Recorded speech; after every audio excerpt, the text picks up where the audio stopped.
Okay, now we're live. Holy crap! I was afraid we weren't even going to get on this morning. I overslept, and then we had some technical issues, and I don't know what the hell is going on with Skype and OBS this morning. But good morning, ladies and gentlemen. It is Firearms Friday, and we've got one for you.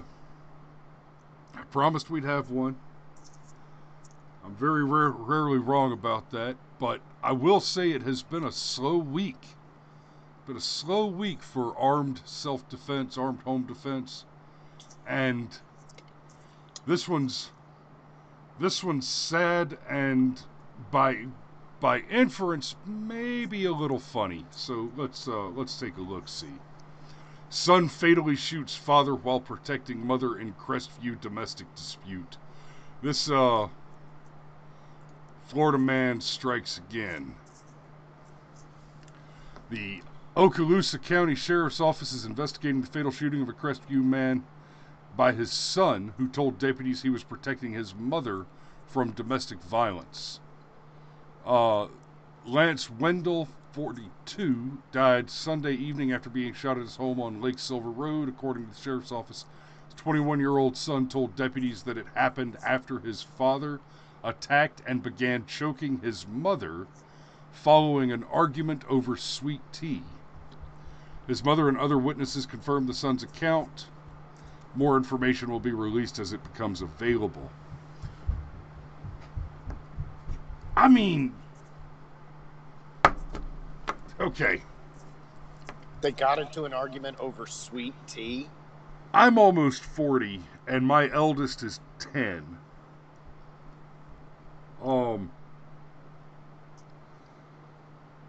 21's not too early to start having babies. It's a little young. But I gotta say, this 42-year-old man that was shot by his 21-year-old son because he was choking the boy's mother over a sweet tea. That's am I wrong? Does that not just scream Florida meth park? I mean trailer park? Oh, no. I mean, I hate to. No, I don't think there were very many sober people involved in this situation. Right. I mean, we're talking trailer park, so they're probably white people, so it's not racist, right? You can hate white people, right? You can make assumptions about white people, right? I don't care if it is racist. Facts are facts. Yeah, like Ron White said when they arrested him for having 7/8 of a gram of marijuana on his private jet in Florida. He said, "Look, man, I did the thing. Yeah, I'm wrong. I broke the law, whatever. But this is Florida. You had to drive by 3 meth labs and a dead hooker just to get here." Yeah. And oh man, this is one of those stories that I'm not particularly fond of this DRT. Obviously, that's a huge tragedy. This isn't just some masked bad guy broke into the house in the middle of the night and a good guy with a gun fixed it. And Rod's right. You can shoot and miss, and the choking is probably going to stop. Okay, yeah. Ooh, but you know, it's one of the things that you learn early on. It's something that my dad told me when I was a kid. First time I ever shot a gun. So you pull it. You don't do any of that warning shot, shoot them in the leg bullshit. It is center mass. That's right, every Rod. time. No hospital bill. No aggravated assault charge. Oh, I wish I could see the comments. That's funny, though. Oh, he didn't say it. I'm reminding him that he said it 1,000 times before. I mean, he didn't say it in the comments here. It's one of his go-tos. But yeah, and look, you know what's really difficult for me about this story is it's difficult to know what the right tone to strike is, because yes, the survivors of this family, I mean, lifetime of therapy. Like, okay, like, no doubt about it. But at the same time, I mean, there's definitely some gallows humor in the fact that a bunch of meth heads got into a fight over some sweet tea, and one of them got dead. And if I'm wrong for pointing that out, then I guess I'm just wrong. But I mean, and I likes me some sweet tea, but yeah, no doubt. I don't know that I like sweet tea enough to die for it. You know, it Or reminds kill me of the for thing it. with. It reminds me of the thing with the hounds. Are you really gonna die for some chickens? Somebody fucking is. I mean,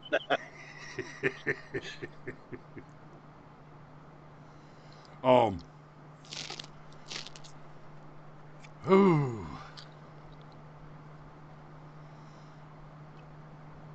hey, it's Firearms Friday. I wanted to throw this at you. You tracking on the fact that the AG of New York is... Yes, and I'm glad you brought that up because I just went quiet on air for way too long because I was grasping at, okay, I got nothing else to say about this story.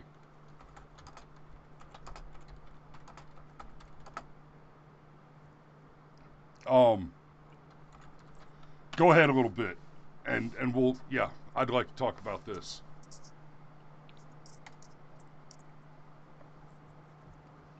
Okay, oh, of course, you got that. your mouth full. New York Attorney General, damn it. Of course, I would pull up an article that's it's only going to show me the first sentence and then ask for money. To be clear, I don't mind,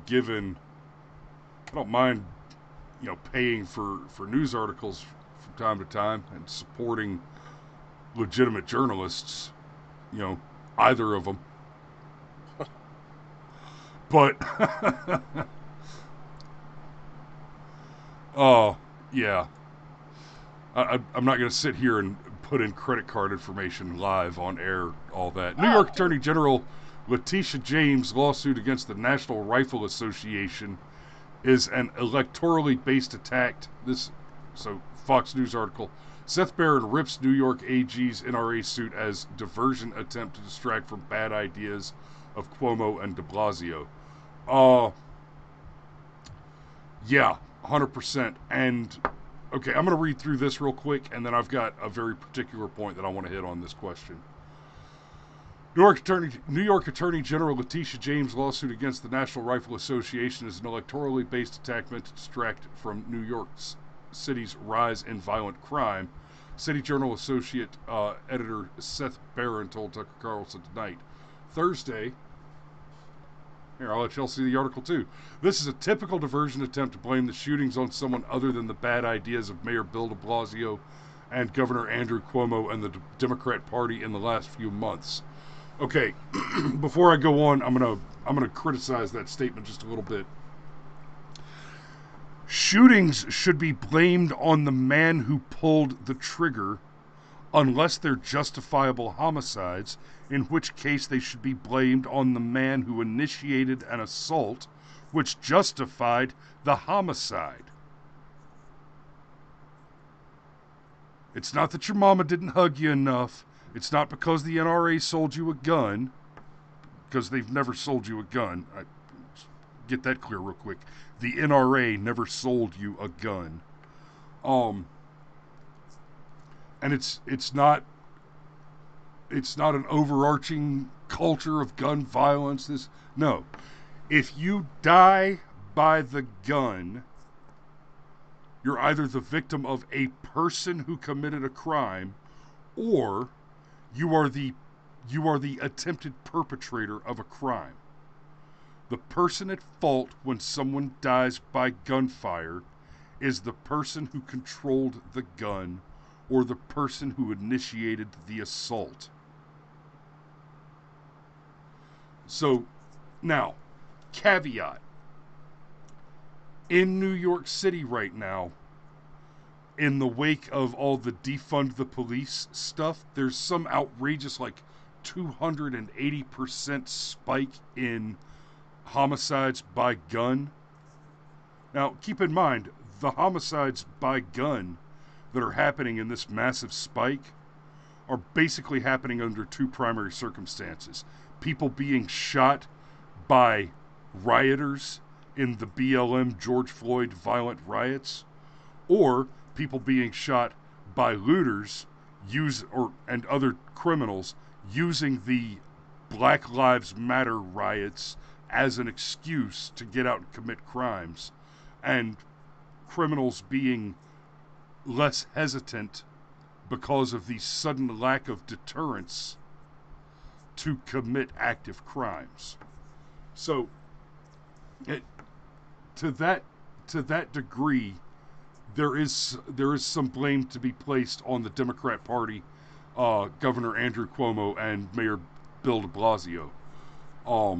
So, I mean, I think you can go back and you can blame people for decades. New York has had tighter and tighter and tighter gun control over the years. It's trended in a very specific direction. And so has their crime. Yeah, the only time crime went down in recent history was under Rudy Giuliani's watch. And yeah, but he's a racist because he enforced laws.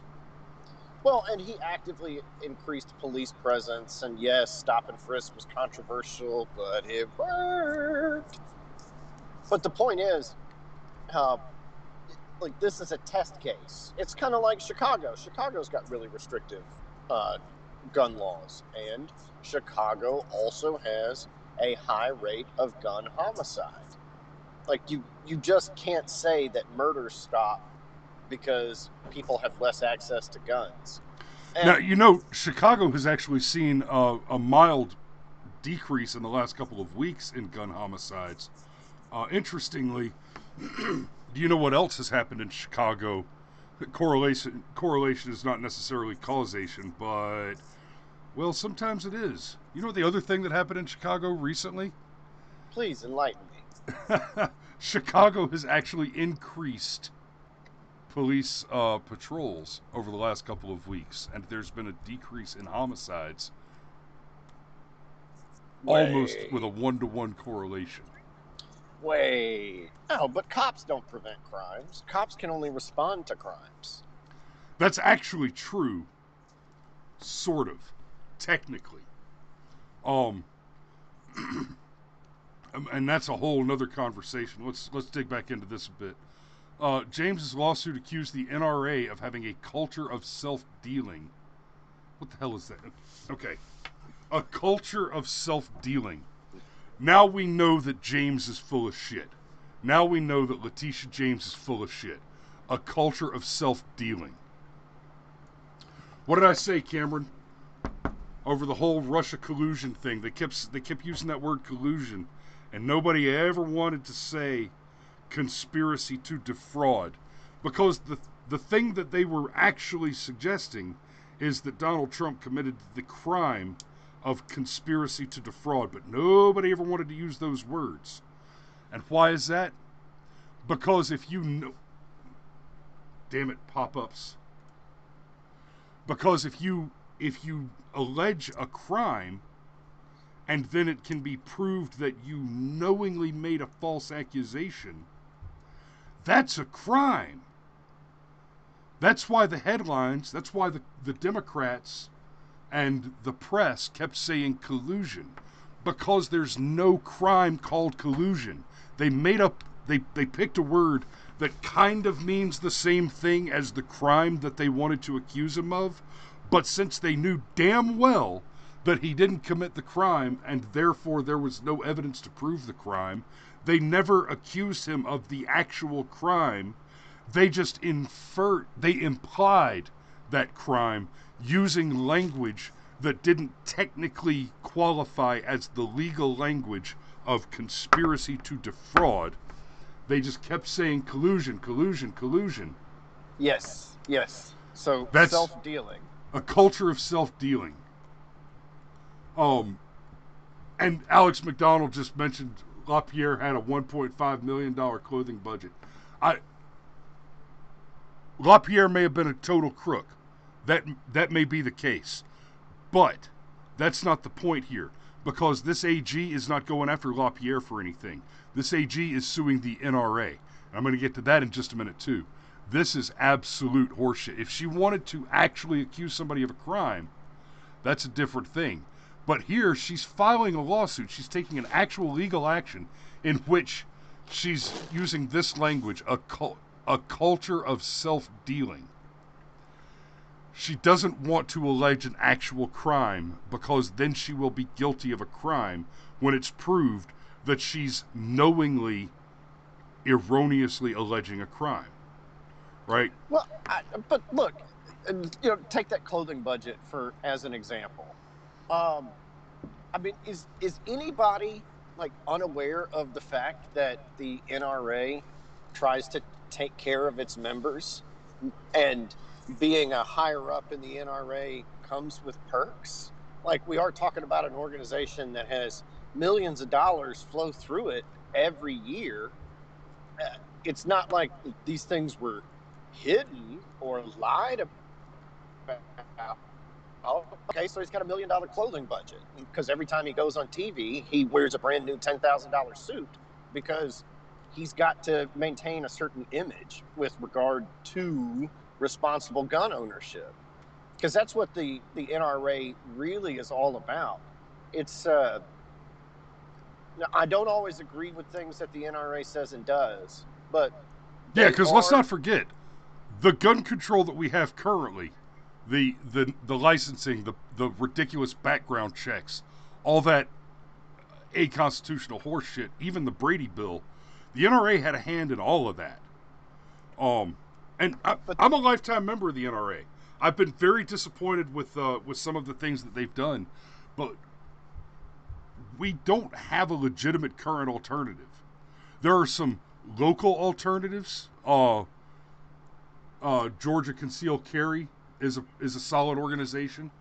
I've given them some money. I've done a little bit with them, and I'd like to do more with them, in fact. But at the national level, the NRA is just about it. Well, and what I was getting at is they are, their main message is responsible gun ownership, gun safety, all these sorts of things. They encourage you to go get your concealed carry permit and keep your gun in good order. And it's part of why, like, the whole thing with Philando Castile, and people were like, well, how come the NRA didn't come to his defense? Well, the NRA did not come to his defense because he was a criminal. Well, hold on, buddy.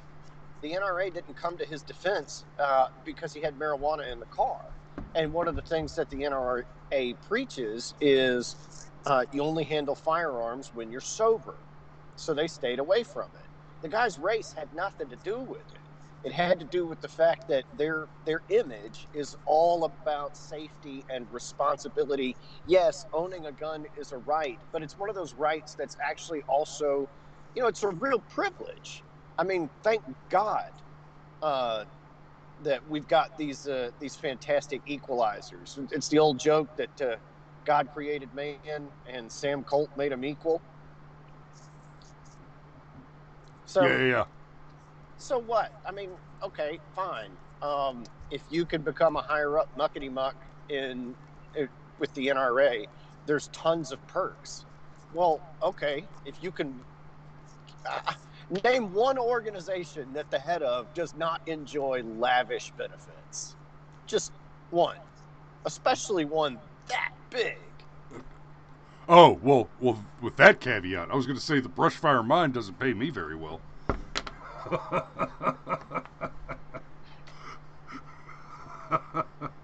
I mean, that's kind of my point. Like, okay, so he's got $1 million clothing budget. If that's really the worst thing you can find on the NRA, that's actually pretty good. Well, more importantly, she's saying that. Well, more importantly, in this case, and this just goes to it being an obvious distraction tactic, just utter bullshit. This woman is suing and demanding that the NRA be disbanded because she can accuse this one guy and a handful of others maybe of abusing their financial authority. We almost lost you there, but it looks like I got you back. Almost. So I think it was just a bad handshake. Anyway, yeah. Anyway, what I was saying, Cameron, is the fact that she's filing a suit. She's not going after LaPierre with any accusation. She's making an accusation, but she's going after the organization and demanding that the organization be disbanded. I bet you, if I was to sniff just a little bit, just a tiny little bit, I could find some corruption in, I don't know, Andrew Cuomo's office. And therefore, we should dissolve the government of New York? Well, let's be real clear about what this is. And this should be illustrative. And I mean exactly what I say as I am about to say it. What's really happening here is a leftist has decided that it is time for an organization that has the wrong think to no longer exist. And she is willing to leverage the power of the state to make its continued existence problematic, at least. And if she got her druthers, she would destroy the NRA. And please believe it won't stop with the NRA. I mean, you'll see the Fraternal Order of Police. You'll see all sorts of Christian associations. Those are going to have to go. But that's what this is. The NRA has the wrong think. And, well, buddy, it's time for a struggle session. Yep. And Alex says they'll find a lot of fraud in the NRA because we, the actual members, found a lot of fraud in the NRA. Yeah, you're not wrong. Been fighting them for 2 years now, and we've had a lot of conversations on this show about the problems that we have with the NRA. But I mean, well, then charge the actual fraudsters. I'm okay with that. I agree. But this idea, it's like. But I mean, come on, you found some fraud in a lobbying group? Well, no shit. Really? When you mix politics and money and you run it through K Street, there's fraud? You don't say. Yeah. So, I guess my real main takeaway here is quite simply this bitch Letitia James. Now there's a criminal. Because this is a state's attorney general filing a fraudulent, frivolous lawsuit. Honestly, the way I hope this goes down, no matter what Wayne LaPierre has done, because when you're making your accusations about the man's clothing allowance, it could be a $200 million annual clothing allowance. I bet you if you follow the paper trail on it, it's technically a legitimate expenditure, right? Because we're talking about a private organization that's privately funded. Now, I'm not saying that that's a reasonable expenditure, but under the law, there's a difference between legitimate and reasonable. So, $1.5 million clothing allowance, does that seem like a little much to me? Absolutely. In fact, it seems like an infuriating much to me. But at the same time, if that's your go-to, I strongly doubt the evidence that you generate to support that claim is going to show anything other than the organization was fiscally irresponsible but legitimately and above board, made a fiscally irresponsible choice. But then on top of that, if the accusation is that the organization is corrupt, and that's how LaPierre got his clothing allowance. What? And your idea is that the man at the top is corrupt, therefore dissolve the organization. That's asinine. Well, and you know what's really telling to me? She didn't sue NAMBLA. Now, you want to talk about a corrupt organization that is self-serving to the detriment of society? Yeah, NAMBLA. Sue that.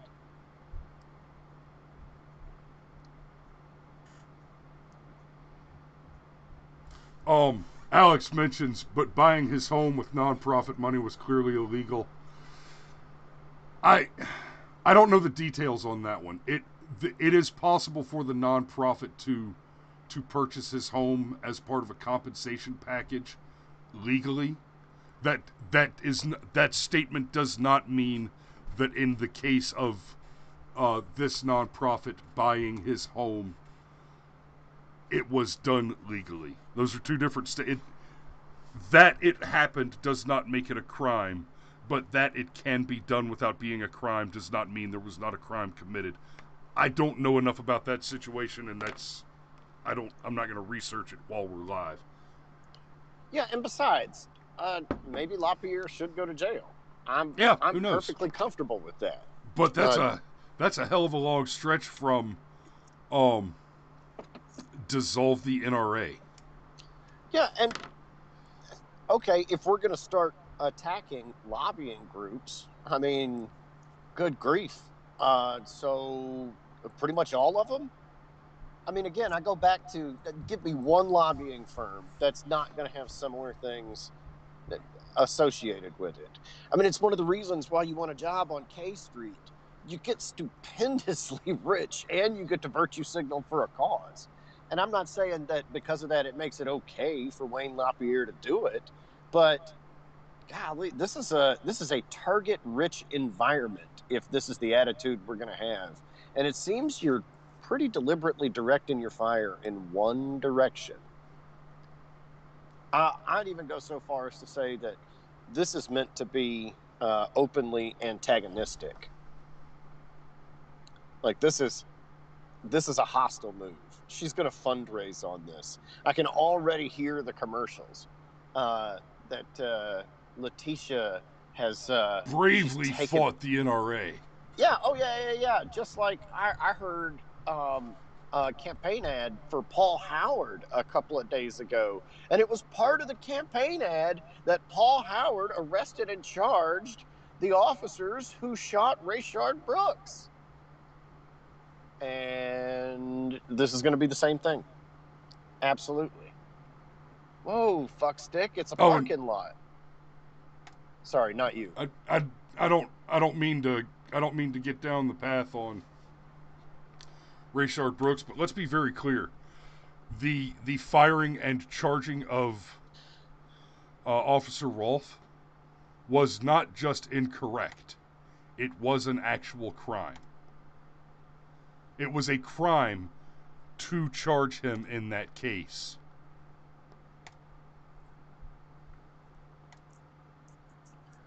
So yeah, if you want to go after somebody for doing something illegal, fine, go after somebody for doing something illegal. But this is wrongthink, and we're going to destroy it. And I'm going to use it as a campaign tactic. And I'm about to have to go, but one thing I wanted to mention in this context is that Tim Pool put out a tweet recently where he said, just 6 months ago, I was anti having a gun in my house.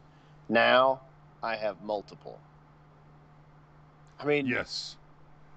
I hope this just means that we continue to see things like that happen.